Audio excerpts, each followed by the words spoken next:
Keys to victory for the San Francisco 49ers against the Kansas City Chiefs in Week 7. And a lot of nostalgic feels this week with the reunion, the 10-year reunion from the 2012 San Francisco 49ers. Maybe some comparisons of not only coaches, but players from 10 years in the past in 2012 to the current San Francisco 49ers. All that and more coming up on today's Locked On 49ers. You are Locked On 49ers, your daily San Francisco 49ers podcast, part of the Locked On Podcast Network, your team every day.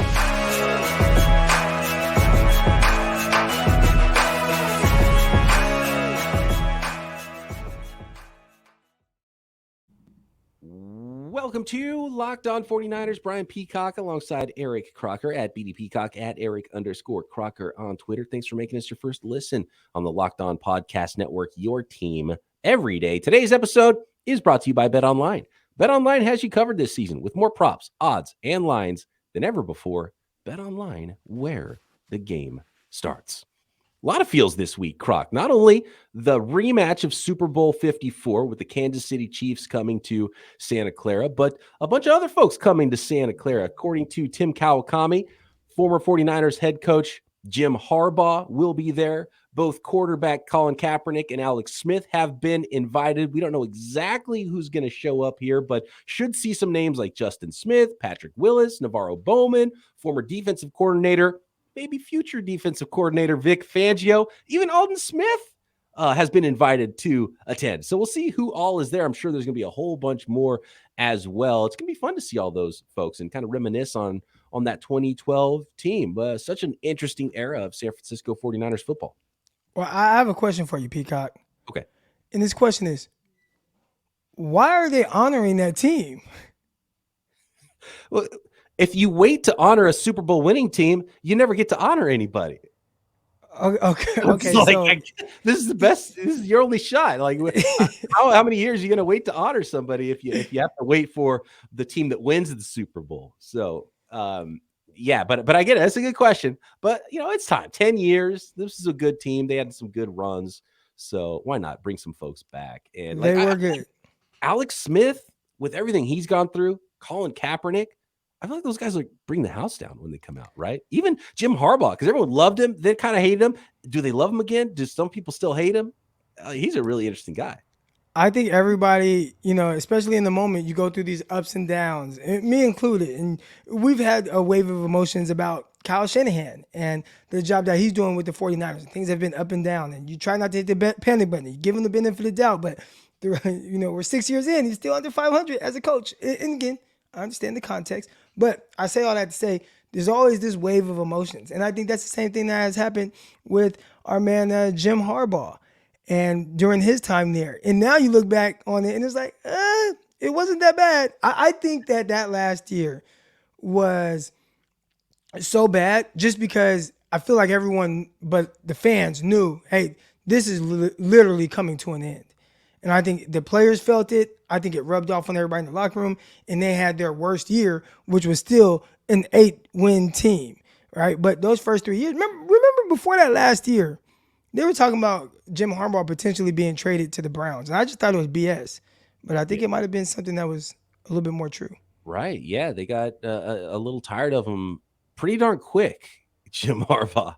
And, I mean, his record speaks for itself. And, we got to ask the question because that's what's been asked on social media all week long. We got to compare Jim Harbaugh and Kyle Shanahan. Who's the better coach? Who would you take, right? But before we get to that specific question, and we will get to the game this week and what the 49ers must do to beat the Kansas City Chiefs Sunday.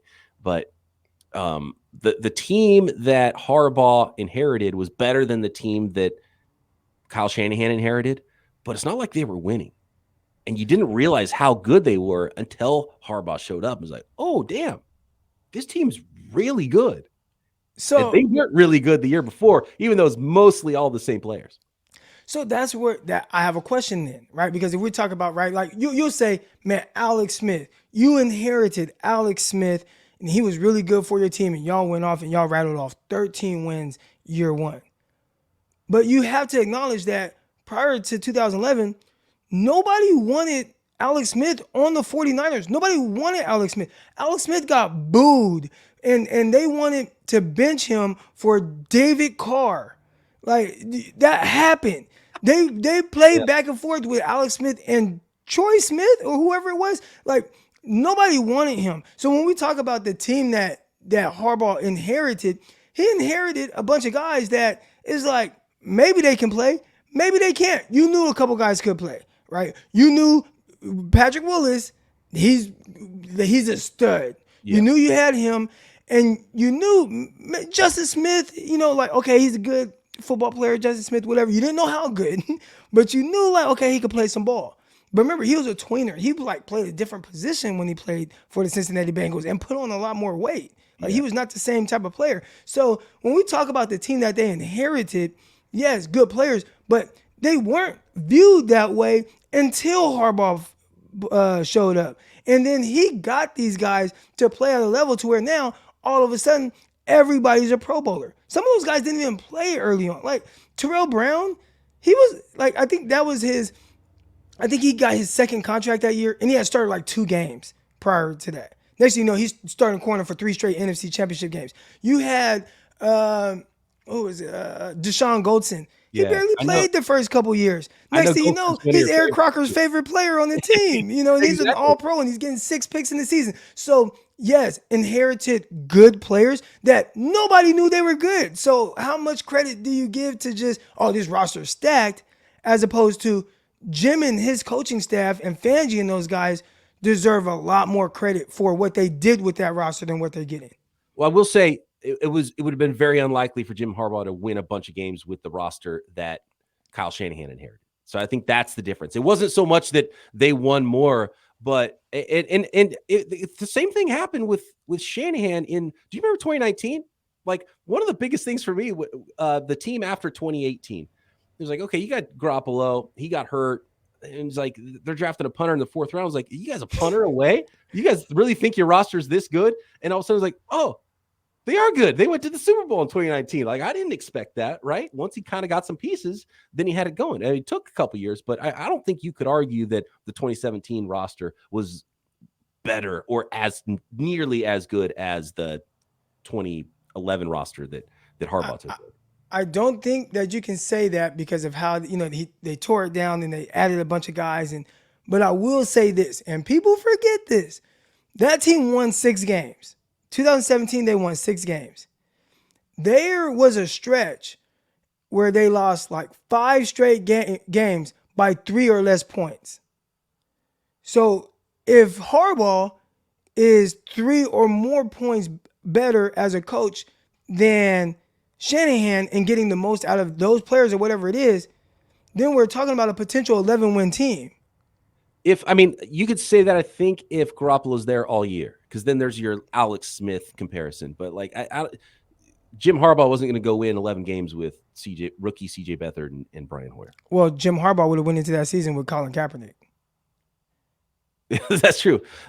Yeah, no, you're definitely right about that. That staff did not want because he was divisive. Okay, before we make our calls of which coach we think is the best and which coach you would want to go win some games with between Jim Harbaugh and Kyle Shanahan, I do want to bring this point up. And this is the biggest point to me, and this is probably pretty telling you can probably figure out which way I'm going to go on this, is take the winning percentage out of it. Which coach would have allowed Patrick Willis to play 3 more years that we could have got to see, right? Could we have seen a career of Chris Borland? What would that have looked like? Talking about the police blotter that was going on, right, with some of the things. I think that adds to it. It's not just, okay, who won the most games? It's everything else that goes along with it beyond the first 3 years of winning. You know what I mean? So you can take the peak, but what else came with it? Let's get a little bit more into that next. Let's decide who is the coach. Who do you want as your head coach? Jim Harbaugh or Kyle Shanahan next? And of course, some keys to victory. What the 49ers have to do to beat the Kansas City Chiefs on Sunday next. SimpliSafe. Here's the sports analogy. When it comes to burglars, and you're trying to keep your home safe. That's why you have a security system. Your home is like the end zone. So you need the absolute strongest defense you can muster. So why not throw Nick Bosa, by the garage with a camera? Javon Kinlaw at the front door, ready to bounce anybody that you don't want there, right? You've got Charvarius Ward over here on this window. You've got Eric Armstead over here on this back door, right? That's how you build the strongest team to defend your property and your home at SimpliSafe. Your safety is the only thing that matters. It's the cutting-edge technology powered by 24/7 professional monitoring. Always have your back. They always have your back, no matter if you're home or not, so you know your home is safe. And we're talking crystal clear HD cameras. And when you have something, and maybe something happens on your property, you have evidence. You don't want some grainy footage of something that could be anybody. You want crystal clear HD video so you can see what happened. If your neighbor creeps into your yard, like, I know who that is. That's Bob. And I got you on video, Bob, right? 24/7 monitoring. SimpliSafe tech support staff, always available for you. Any number of high-tech sensors for whatever windows, whatever doors you need. You can make that system fit for you exactly as you need it. Customize the perfect system for your home in just a few minutes at simplisafe.com/lockedonnfl. Save 20% on your SimpliSafe security system when you sign up for an interactive monitoring plan and get your first month free. Visit simplisafe.com/lockedonnfl to learn more. There's no safe like SimpliSafe. Thanks again, everybody, for making Locked On 49ers your first listen every day. Make sure you check out NFL Key Predictions every Friday on Locked On NFL. Locked On's local experts give you the inside scoop on the 5 biggest games of the NFL weekend, including Sunday and Monday Night Football, plus betting advice from the field's leading experts, BetOnline. Follow NFL Key Predictions every Friday on Locked On NFL, available on the Odyssey app, YouTube, and wherever you get your podcasts. Okay, Croc. Who, between Harbaugh and Shanahan, so far, who had the best peak? You can define Harbaugh. peak as 1 season, as 3 seasons. They both lost the Super Bowl. Was the 2019 season worse than the 2012 season? When you say who had the best peak, that's tough because Harbaugh's entire time was essentially a peak. I mean, obviously, like, you had the down year, but I mean, he was only there 4 years and went to 3 straight NFC championships in that time and a Super Bowl. So when you just look at, a peak, it was always a peak. So I have to take that over. Like, okay, we're trash. Okay, we're trash. Okay, it's Super Bowl. And then, we're trash again. It's championship. And then, is this guy a good coach? And now you're questioning it. I think when is, right? Because when we talk about peaks, right now with Shanahan, you're having more peaks and valleys. More valleys for sure with Shanahan. Like, that's no question. The peaks are awesome with him. Mm-hmm. The weird part about Kyle's peak is, when you start to look back on it now, it feels like the peak is more about everybody else and what they're doing. The defensive guys, the Salahs, the DeMeco Ryans.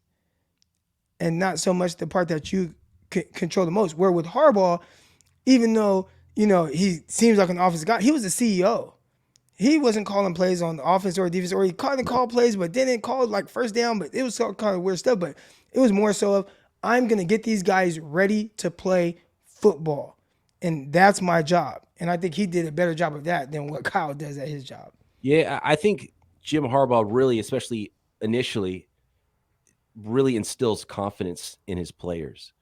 But here's the other question. How important, and now in hindsight, knowing how careers have gone, how important was Vic Fangio to all of this? It wasn't like, they got Vic Fangio, it's over. Best defensive coach in the NFL. Looking back, how important was Fangio to Harbaugh's success?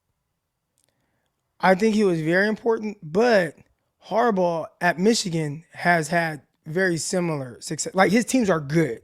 Now you have to got the butt kicked to, against Georgia or whoever it was. Yeah. But right now, Michigan, what are they? Undefeated, right? Like, they have not lost a game. And they show up and they kick butt every single week. So one thing is very consistent with Harbaugh and his coach teams, they're going to win games. And he's doing it without Fangio. So I think you have to give him a little bit more credit because now we've seen him do it in multiple locations. And not just that, he kicked butt at Stanford. It was him. He kicked butt at San Diego. Like, it was him. So it's like everywhere he's going, he's kicking butt. How important on the flip side is Kyle Shanahan to Robert Saleh and D'Amico Ryan's success?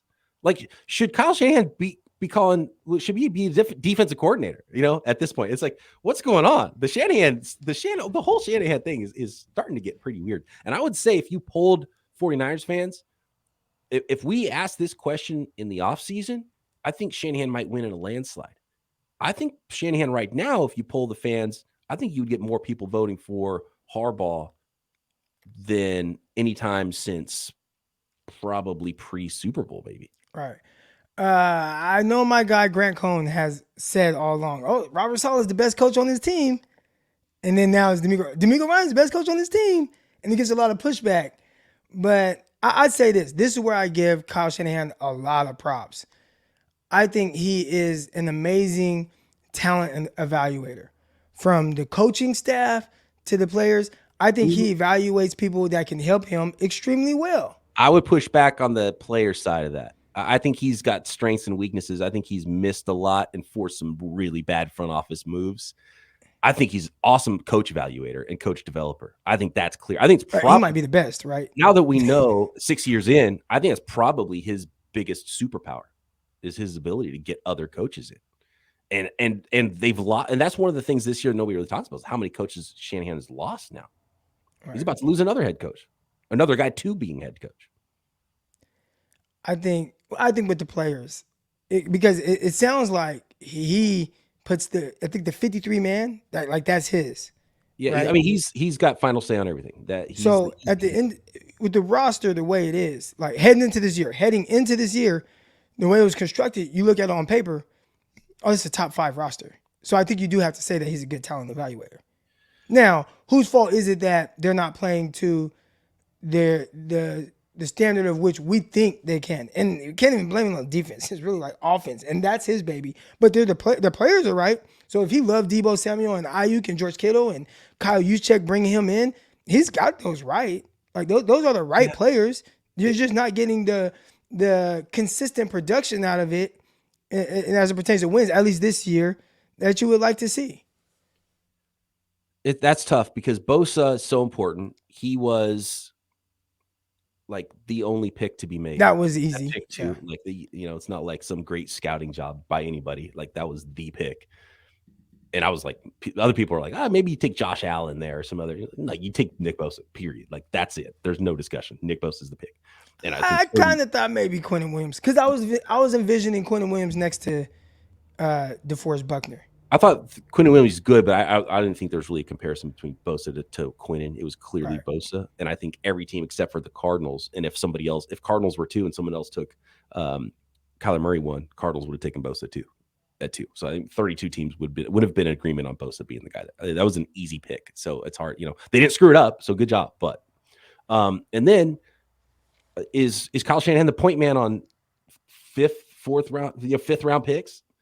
And undrafted free agents, you know what I mean? Like, you just say he has to sign off on it. He got final say. Yeah, but that's clearly when he's got less involvement in the picks. When the 49ers have been better, and it's like Trent Williams he's like, oh yeah, how about we trade for the best defensive or best offensive tackle in the league for a 4th round pick? Like I would do that. You would. Is that like a scout? He's like, hey, I scouted this guy. You may have heard of him.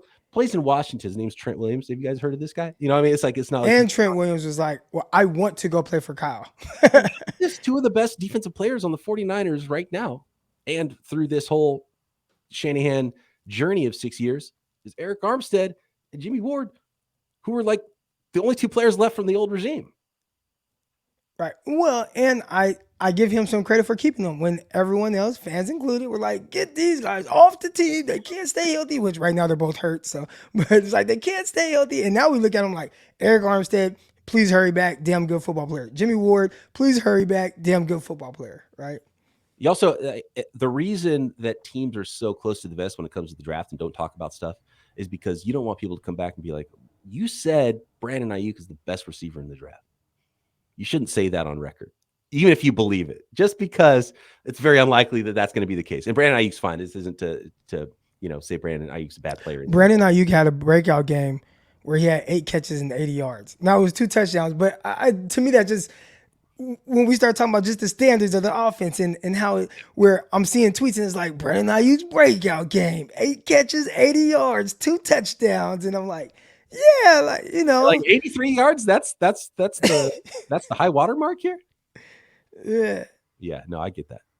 All right, so I get what they're saying though, but it's still like in my opinion, that's not a breakout game. If I wanted to win one game, give me Jim Harbaugh. But for the coach of my team, I'm still taking Kyle Shanahan over Harbaugh. The peaks have been there. The valleys have been rough. But, man, the valleys and the vibe were kind of rough with Harbaugh too. And how long could that last? Like 3 years is cool, but you didn't win a title. Give me, a decade. And give me a coach that maybe doesn't grind his players so hard that everybody ends up hating him and you got guys getting arrested. And maybe we could have seen a couple more years of the best linebacker in franchise history that doesn't just all of a sudden walk away and retire, right? Maybe Chris Borland, you get to see his whole career. So for those reasons, career long, give me Kyle Shanahan. If I had to win one game, though, I'll take Harbaugh. I think you get guys to run through a wall for you and go grind out a victory. I think if I had to go one season, I would go Harbaugh. Mm-hmm. Because even then, it's like, well, if the guys are tired of banging after that year, whatever. But if I got you for this year, we're gonna do whatever we got to do to win. And we know, I saw it on Twitter, and I just love seeing him bang Cap's shoulders, bang Alex Smith's shoulders, and tap their helmets before the game. And it's just like knowing what that means to the football player. Yeah, like, man, my coach is riding with me. I would like. He had that effect on a lot of his players. I mean that's why. Oh, he inherited a great roster. Like, well, he instilled this certain level of confidence within themselves that he actually had confidence in them as well. And you go out there, you're going to be the best version of you. We're prepared. Everybody was the best, right? Remember that. I love that. Alex Smith, oh, yeah, man, he's great. He's great. Best player I've ever coached. Colin Kaepernick, oh, he's great. He's amazing. Best player I've ever coached. Everybody's the best player he's ever coached, right? But I like that, man. I just think I think that's different, and we don't get that with Shanahan. So not to say I think Shanahan's a damn good coach, but I lean more towards Harbaugh. Yeah, and Harbaugh is a lot more like the guy that coached you with the Jets and Rex Ryan too. In a different way, but yeah, they definitely have they're different, but yeah, Rex, he was all those things. He was a great X's and O's guy. He was an amazing teacher. I learned so much about teaching, which I didn't even truly understand until I got there. And I'm like, wow, this guy is a teacher. And then just the player coach and, just asking how you're doing, mentioning you by name. I see him having drinks with guys. Like, it was just the stories he would tell. He was great. He was great. It sucks that offense with the Jets was so bad. It was so terrible. I do feel like there's some awkwardness. If there was something that I think Shanahan could take away from Jim Harbaugh, it's that propping up his players. There's this weird, the doghouse environment. There's something personality-wise. And sometimes it feels like, hey, he's one of the guys. It's a great locker room.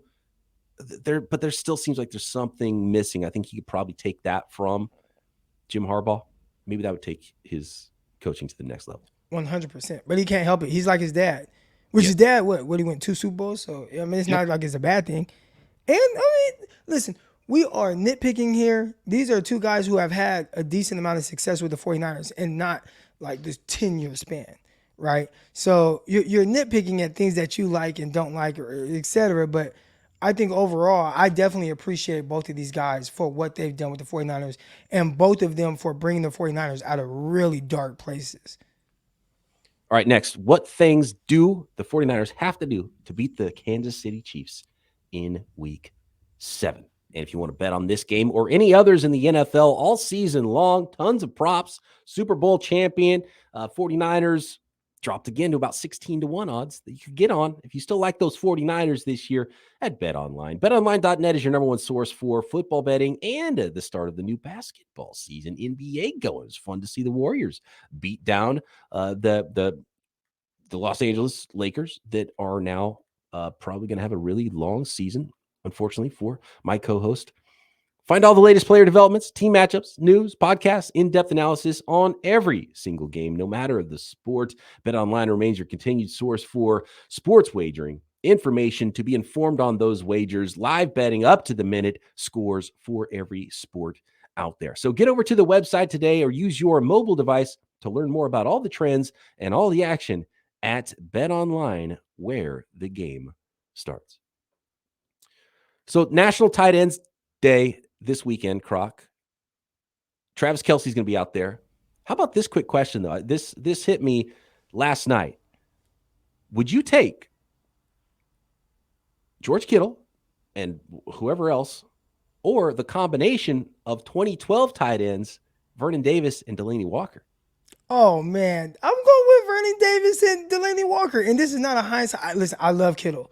I love everything he stands for. And I think he is very underutilized in this offense. I think there's so much more to Kittle. And when I say underutilized, I mean as a pass catcher, right? He's overutilized as a blocker. But from an ability standpoint, he might be really a combination of both Walker and Davis in one. Mm-hmm. But if you tell me that I can get both of those guys and insert them, especially in this offense, smoking.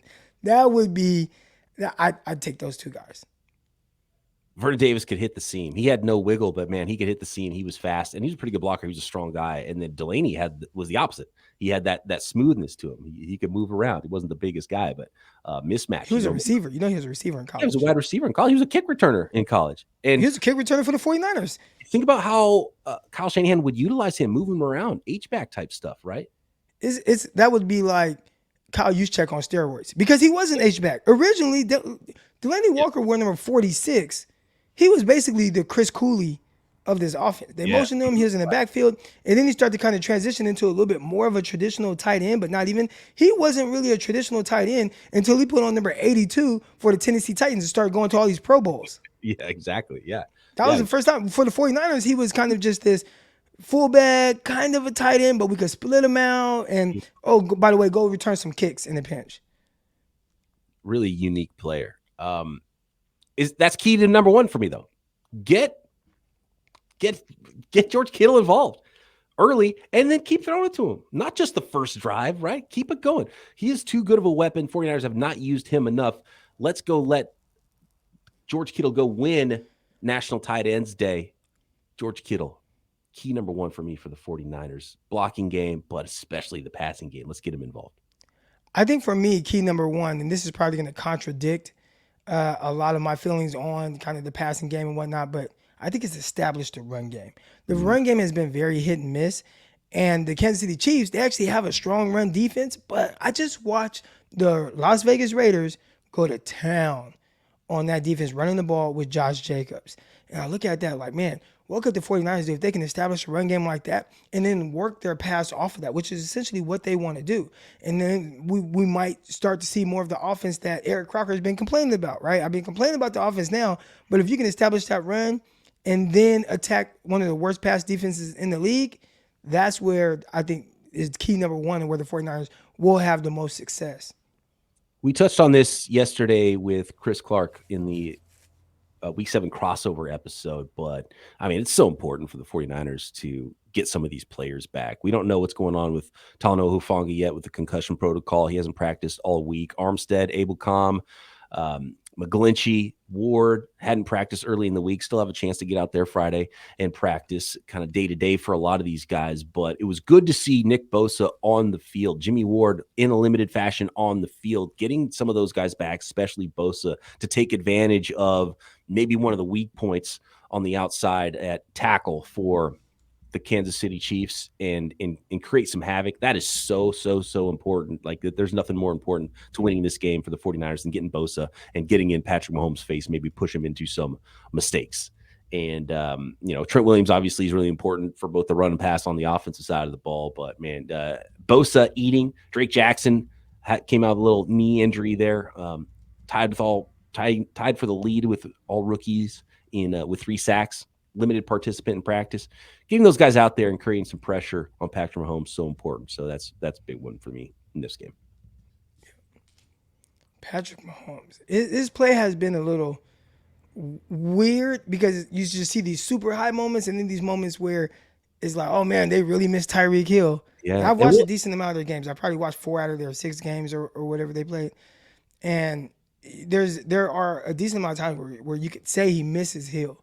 But then there's other times where it's like, oh, that's Mahomes, and that's why he does special things, and you can't stop that. There's no defense for that. So what version of Mahomes are the 49ers going to get? And now I think that takes me to my key number 2 as well, is Drake Jackson. He's a guy right now with half the pass rush snaps of Aiden Hutchinson, but they have the same amount of sacks, and they lead all rookies with 3 sacks on the season so far. Can you get him involved more? Can you get him more snaps? And if so, does that help take some pressure off of Bosa, which I don't even know if Bosa feels pressure. He just goes and gets to the quarterback. But you got to generate more pressures than what you had last week. Now, I mentioned before, like, oh man, 49ers didn't get a lot of pressure on the quarterbacks. They only had 3, where there were only like 15 drop backs. So it's not like you had a whole lot of opportunities, but you're definitely going to have opportunities here because they don't run the ball a whole lot. And I think if you're going to get it, you're going to have to get a little bit more out of Drake Jackson. And when I say get more out of him, I mean just get more opportunity out of him so that he can really help you get to the quarterback. Yeah, and he might have to if Abelcom can't go in this one. And what's funny about Drake Jackson is he still doesn't even know what he's doing. He's so raw out there. He's a pup. But you see the movements and you see this burst that he has in the length and you see how he can turn a corner, which is just, pretty rare ability. And it does take a while sometimes for pass rushers as he gets better with his technique. And, I see them moving him around. He's, mugged up in the middle of the front on one snap. He'll come off the edge on another snap. He's going to get better and better. And that's what excites me about Drake Jackson because he's producing now and he doesn't even know what he's doing yet. All right, what else we got here? Looking at this football game, I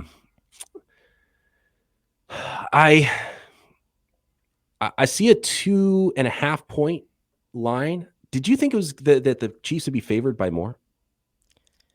I thought it might look a little bit more like what we saw from the 49ers versus Falcons, which was 4.5.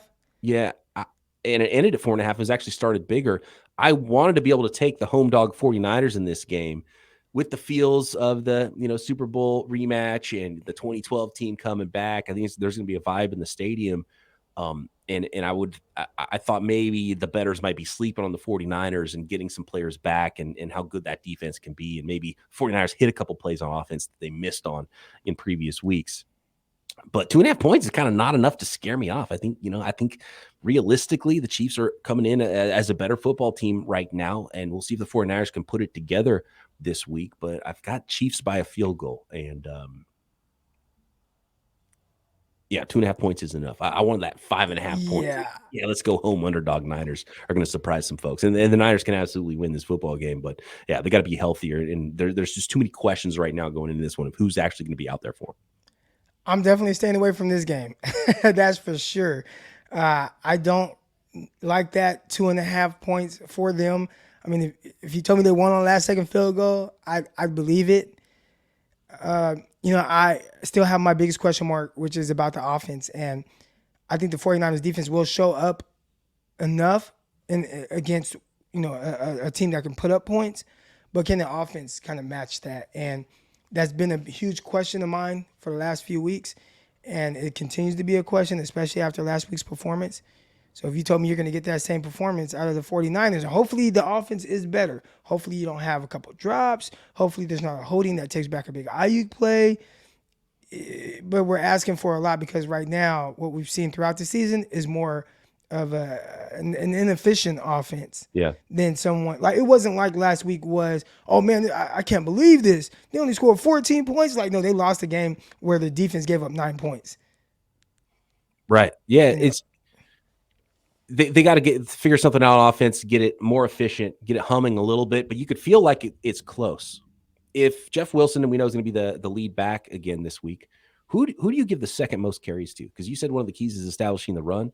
Like, Tevin Coleman, is he still that guy? Or should we see the rookies? Whether it's Jordan Mason's got 1 carry for 7 yards on the year. Clearly, there's something about his game that they're not putting him on the field. But what about Ty Davis-Price? It's been a 3rd-round pick on this guy. He was healthy last week, got like a fullback play. Can we start to see him as RB2? Potentially, could he be RB1? Like, I'm kind of looking to that this week. Yeah, that's a big one there, and I think you got to start getting the ball more in Ty Davis-Price's hands. He has, for how it feels like they want to run, he definitely fits that style of a guy who has a little wiggle to him, but man, he can, put that foot in the ground, get vertical right now, and he can get those 5, 6, 7 yards, and actually has a little bit better, longer speed than Wilson, and it's not anything too crazy, but he can bring in the explosiveness, but he just hasn't had the touches and opportunities. So I do think let me just start running him. And we saw a little bit early on, and again, it was hit and miss, but as the offensive line gets better with run blocking, which I think that's just been bad across the board for the most part, if they can get better there, continue to kind of build that continuity, I think a guy like Ty Davis-Price get a little bit more comfortable with what he's seeing and how to run in this offense. You give him his opportunity. So he should get the second most touches. Will he? Kyle doesn't like playing rookies if he doesn't feel like they're not ready. Yeah, and he does like himself some Tevin Coleman too, who he drafted with the Falcons. Put George Kittle over there next to Trent Williams and run left a whole bunch. How about that for a key to victory? Yeah. All right, thanks everybody for making Locked On 49ers your first listen. Croc and I, of course, will be here post-game to break it all down right here, Locked On 49ers.